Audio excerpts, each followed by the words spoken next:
Shalom, selamat pagi saudara yang terkasih dalam nama Tuhan kita Yesus Kristus.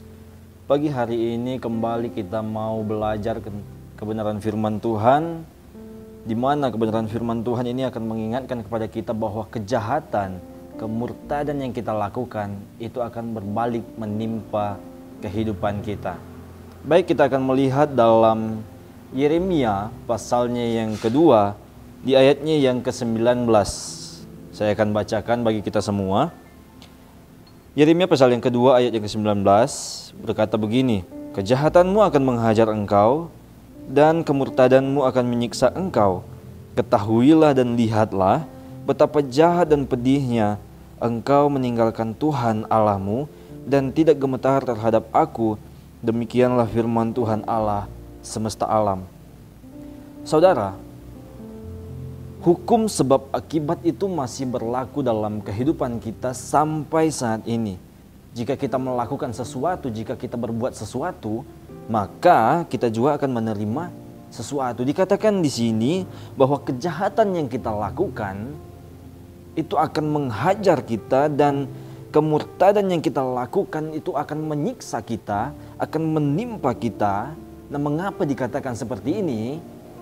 Karena Tuhan Yesus begitu mengasihi kita, hatinya sedih melihat umatnya melakukan kejahatan, lari meninggalkan Dia, sudah tidak lagi setia kepada Tuhan.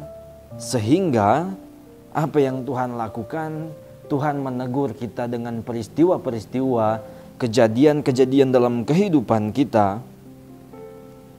Untuk apa? Untuk menegur kita supaya kita menjadi orang-orang yang mau hidup benar di hadapan Tuhan.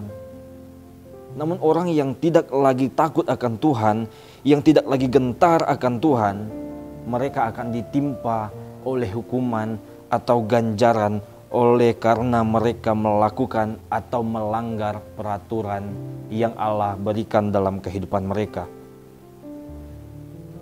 Nah, kita lihat dalam kebenaran firman Tuhan bahwa firman Tuhan juga katakan dalam Roma pasalnya yang kedua ayatnya yang ke-6, di sana dikatakan bahwa Allah atau Tuhan kita akan membalaskan kepada setiap orang menurut perbuatannya. Nah, ketika kita melakukan hal yang jahat, maka Tuhan juga akan membalaskan kepada kita sesuai dengan perbuatan jahat yang kita lakukan. Dan sebaliknya, ketika kita melakukan hal-hal yang baik, hal-hal yang berkenan kepada Tuhan, maka Tuhan juga akan membalaskan kepada kita sesuai dengan perbuatan baik yang kita lakukan. Dan apa yang akan kita terima ketika kita melakukan hal-hal yang baik, hal-hal yang berkenan kepada Tuhan? Kita lihat dalam Roma pasal yang kedua, ayatnya yang ke-7. Di sana dikatakan, yaitu hidup kekal kepada mereka yang dengan tekun berbuat baik, mencari kemuliaan, kehormatan dan ketidakbinasaan. Nah, inilah yang akan kita terima ketika kita melakukan hal-hal yang baik, hal-hal yang benar, ketika kita mau hidup benar di hadapan Tuhan.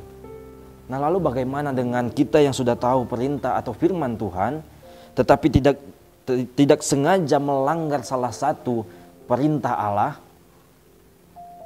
Kita lihat dalam Imamat pasalnya yang kelima, ayatnya yang ke-17. Imamat pasal yang kelima, ayat yang ke-17. Di sana dikatakan, jikalau seseorang berbuat dosa dengan melakukan salah satu hal yang dilarang Tuhan tanpa mengetahuinya, maka ia bersalah dan harus menanggung kesalahannya sendiri. Nah, ketika kita melakukan atau melanggar salah satu perintah dari Allah, maka kehidupan kita dianggap bersalah.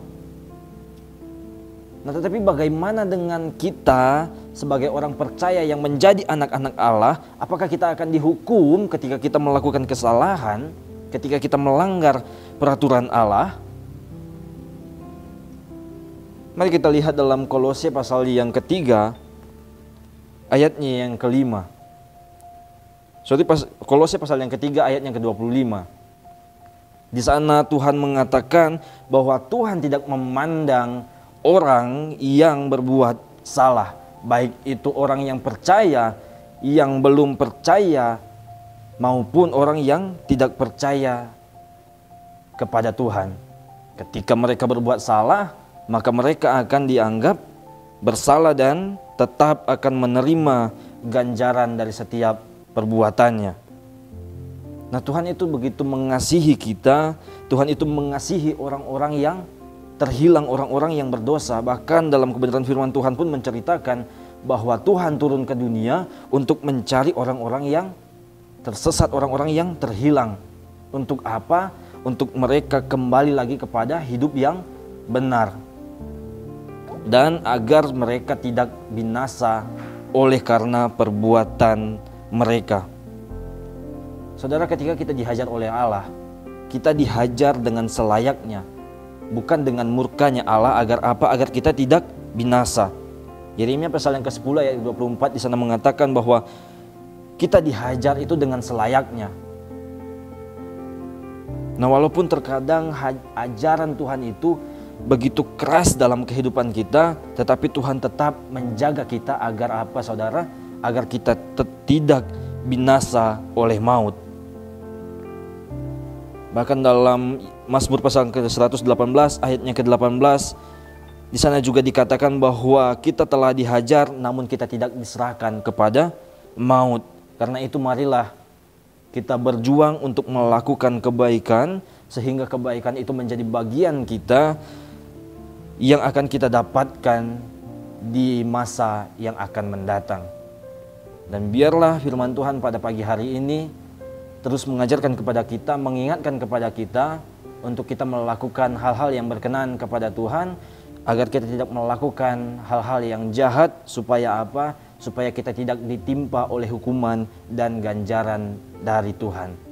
Puji Tuhan, inilah kebenaran firman Tuhan yang dapat kita dengar pagi hari ini. Kiranya firman Tuhan memberkati. Immanuel, Allah menyertai kita semua. Kami perlukan